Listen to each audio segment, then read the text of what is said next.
This 14-year-old crypto mining cyberpower PC has been neglected more than your personal hygiene. And in my 9 years of owning a repair shop, it may be the worst computer I've ever seen in terms of the sheer number of problems. So many problems, in fact, that I had to stray away from my usual video format of brain-rotting shorts so I could really do this incredibly bizarre makeover story justice. So prepare yourself for a roller coaster of emotions. Dude, this thing is so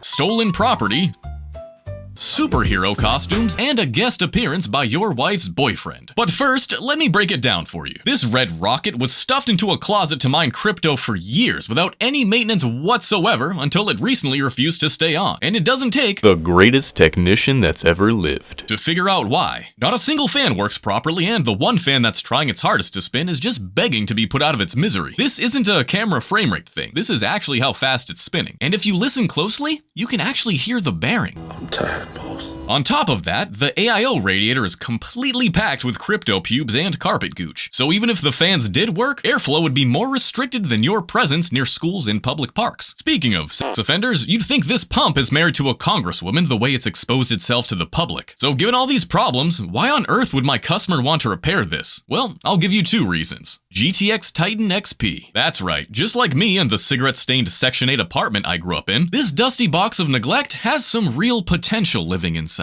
But unfortunately, we also have another thing in common. Our huge potential has been compromised by years of constant stress. Now, my customer knows it'd be a better financial investment just to purchase something newer, just like I know it'd be a better financial decision to find a new career. But this rig has made them so much profit, they want to give it a proper retirement and use it as an everyday PC and maybe a low-end gaming rig. And I'm all for it. Now, what I would like to do is reuse this AIO pump instead of throwing it out, or at least try to. And nothing gives me more pleasure than cleaning gooch dust off of objects, so I'm gonna take it outside to clean it out because I'm serious about protecting my lungs from harmful spores. Just like I'm serious about protecting my IP address from harmful actors, which is exactly why I've been using private internet access VPN for over 10 years now. Because browsing the internet unprotected is just like blowing out a dusty PC in a tiny room. All it takes is one bad bacteria to give you pink eye or black lung. Because when you're browsing online on an unprotected device, you're transmitting tons of info out into the open which can be viewed by different entities before it actually reaches the intended website. A virtual private network, or VPN for short, is an app that hides your IP address and safeguards your internet connection through an encrypted tunnel. This way, it's shielding your info from the eyes of those that are looking to exploit your private information. And the reason I've used private internet access as my VPN for the past 10 years is because they have world-class encryption and a no-log policy that's been proven multiple times in court. To make things even better, there's no limit on how many devices I can install it on, which is exactly why I have it on my Windows desktop, Android phone, iPhone, and if I had Linux, I'd put it on there too. On top of that, if you're tired of your favorite Netflix shows or websites being geo-restricted, boy do I have a surprise for you. Because with PIA, you can select what region you want to connect to, which means you'll have full access to that country's content. So stop debating and start taking advantage of the greatest VPN that's ever lived. By using my promo link below to get an 83% discount, which comes out to just $2.03 a month, and an extra 4 months for free. Seriously, this is a steal and there's a reason I've been using it for 10 years. Alright, let's get back to cleaning. I just need your mother's toothbrush I stole the other night and oh no, I must have dropped it fleeing out of your window.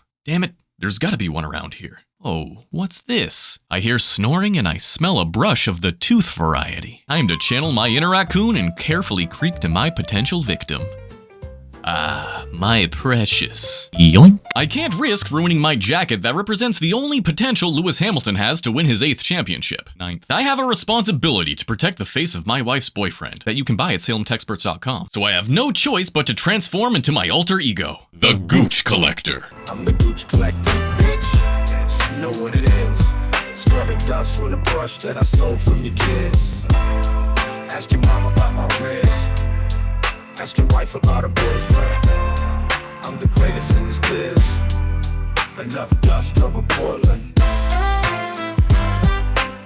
Now that I'm wearing proper attire and equipped with the finest tools that are available in my Amazon store, it's time to treat this dust box to a procedure your mother knows quite well, the old scrub and blow. First, I'll attack the radiator to try to free up as much dust as I can, then use the toothbrush to hold the fan steady while I attempt to pollute the atmosphere, which proves to be difficult due to the thickness of that ball hair. I did my best though. This thing is so fucked. As did Lupe, except he filmed this entire scene vertically instead of horizontally. I hope I recorded right. He didn't. With 10 pounds of human remains removed from this case of nightmares, and a glove that's dustier than your stick of deodorant, it's time to go back into the shop and see if we can salvage any of these fans. Nope. Nope. And nope. So it's time to go through the spare parts bin and find some temporary replacements. These will do. After the fans have been replaced and some long overdue cable management has been done, it's time to repaste the CPU using some Noctua and see if this AIO is as reliable as the company's advertised on its side panel. Oh dear.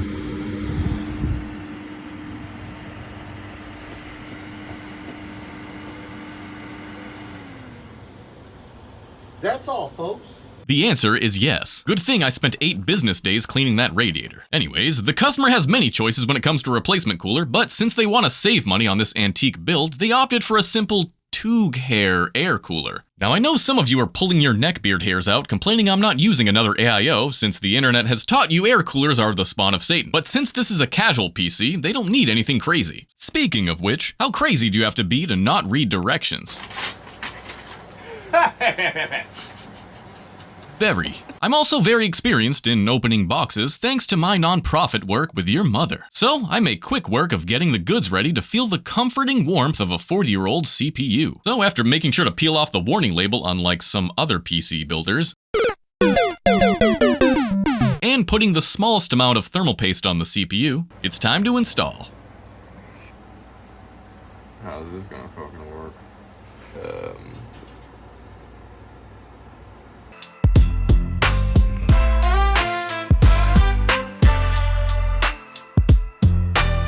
Beautiful. But we're not done yet, because there's still dead spots of hot air at the top, and with the heat of 2 Titans that are now running an SLI thanks to these correct length cables that we totally didn't find in a drawer somewhere, we need to make sure this case stays as cold as the hearts of Boeing executives.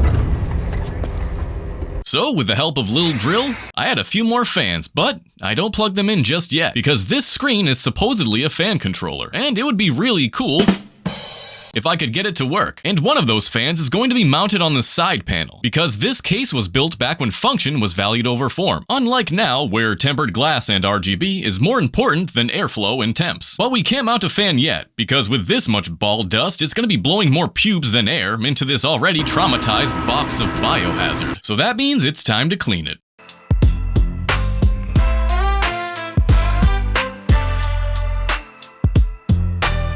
And since I'm already gonna have to burn this towel, I might as well clean the rest of it. Something you can relate to after taking your monthly shower. Now let's see if we can get this fan controller to work by simply plugging it in. Oh, and yes, this Blu-ray drive does work. Alright, so this is the airflow plan. All these fans on top will act as one unit controlled by the temperature of the CPU. This fan will be the intake responsible for providing cold air directly into the CPU, and these two will both be exhaust, getting rid of the hot air, making sure there's no dead spots in the case. Down here, the front, along with the side-mounted fan, will feed the GPUs and the PSU with cold air. And when under load, these babies will need all the cold air they can get. And the reason I don't flip the PSU upside down to intake from the bottom of the case is because I don't trust the owner, knowing its history, to actually keep it clean and prevent it from blowing up or catching fire. So with my tiny raccoon-like fingers warmed up from spending time inside your mother, it's time to plug those fans in and do some wire management.